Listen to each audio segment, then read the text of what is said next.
از وقتی رفتی زندگیم تکرار غم شد، روز و شبهایی من دیگر مانند هم شد. با اینکه تأثیری تو بود جدای، اما پیشی همه دلم همیشه متهم شد. بعد از تو من آرامش را از یاد بردم، من لحظه هایم را به تنهایی سپردم. میگن فراموشش کن و با زندگی کن، اما نمیدانن که من با درد و غم ها به تو من بیقرارم.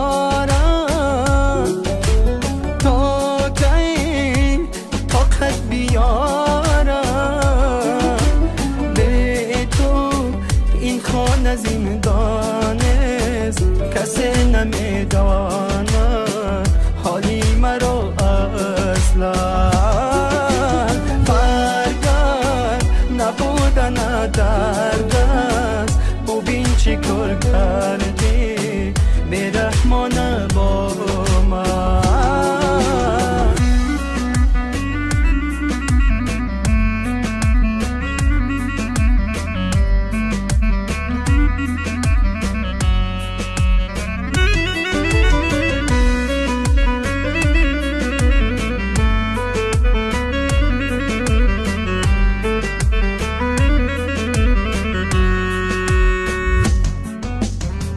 مانند مرگ زندگی به تو همیشه، چی سازم که مهرت ز دل بیرون نمیشه.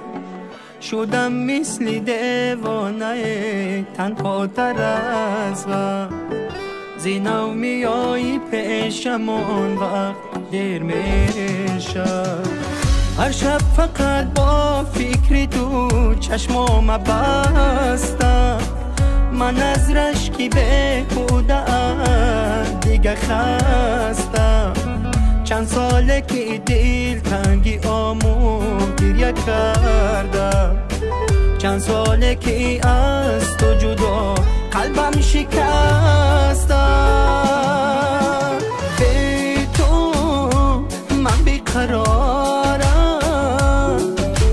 تا کی طاقت بیارم به تو، این خانه زندان است کسی نمیدانه حالی مرا اصلا.